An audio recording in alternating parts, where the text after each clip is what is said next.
I'm bringing back the original concept of scary monsters, where I took viewers' suggestions for cryptids, urban legends, myths, and folklore, and created an artistic interpretation of them. So here's one from a viewer. Shezmu, a minor Egyptian demon god who was worshipped during the late period between 664 and 332 BC.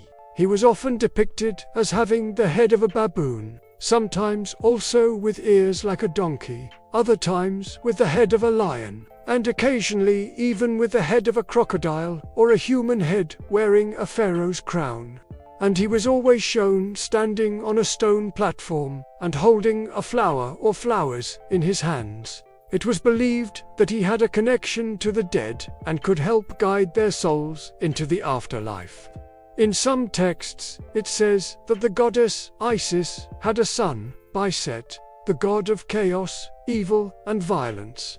Some versions say she gave birth to him under a sycamore tree, which then became the sycamore of truth, marking the spot where he was born. In other stories, Set impregnates her while she is in the form of a cow.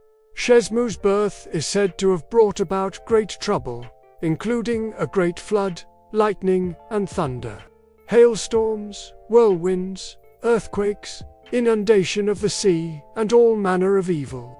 So, even though Shezmu is a son of Isis and Set, he still represents all the destruction that Set is known for. He was also considered a tricksy deity, much like Loki from Norse mythology, and was known to be rather unpredictable, sometimes doing good and sometimes doing evil. And although he may not have been major in the pantheon of gods, there were many people who worshipped him, especially among the lower classes, who prayed to him for assistance with their problems and for protection against evil spirits. Now, this is what the mythology tells us about him, but honestly, looking at these hieroglyphs that spell out his name, Shezmu, I don't think it's a coincidence that it looks like cheese mold. If there ever was a god who reeked of stench, it would be and since we don't know exactly what he smelled like, I wanted to bring my own creative spin to this, and give him a very particular scent that would come from a creature that stinks, a skunk. So, in my mind, I see Shezmu as smelling like a skunk. But what does a skunk smell like? They can spray a liquid that's up to 90% thiols, and the main component of that spray is called 3-methyl-1-butanethiol, which is so pungent that it has an almost immediate rotten egg-like odor at just 10 parts per billion. So, if you were ever unfortunate enough to catch wind of a skunk spray, it would be really hard to get that smell out of your nostrils. And the reason why it sticks around so long is because thiols react to oxygen and bind to odor receptors in our noses for a long time.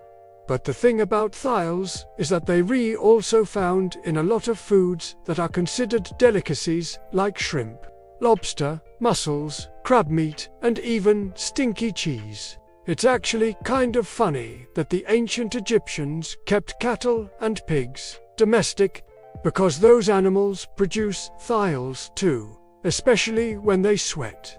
But obviously, Shezmu wouldn't smell like sweaty pigs or cattle, because he's associated with perfume. And perfume is basically just fancy scented liquid designed to make people smell nice. And one of the most popular notes in perfumery is a fruity floral bouquet. That means he probably wears something flowery, but it's gonna be a really heavy, thick, musky kind of floral. Not like a light airy floral like freshly picked flowers. His would be more like stale urine-soaked flowers left out in the sun for weeks. So I imagine him wearing a perfume like D'Lome, usable, which has notes of orange blossom, black currant, honey, benzoin, musk, and amber. Because that's what I imagine he would smell like. Like a mixture of sweet orange blossoms and black currants mixed with a little bit of animalic musk. I also wanted to give him a little bit of a boozy smell, because he welcomes the blessed dead with wine, and he crushes the wicked in his winepress of blood. So I think a little bit of rum would work well. Like maybe he smells like rum and coke, right? Like he's got the sweet caramel notes of the rum, and the Coca-Cola gives it a little bit of a bite. Now, when I think of a demon god who loves wine, I immediately think of a character from Neil Gaiman's novel, American Gods, and that would be the god Odin, because Odin is notorious for drinking a lot of mead and ale in the book. And there's a passage that describes him pouring mead into a horn and drinking down the fire and smoke of Valhalla, which made me picture a spiced rum with a lot of clove and cinnamon. Like a spiced Caribbean rum, maybe something like Captain Morgan. So what would I blend together to make up Shezmu's signature scent?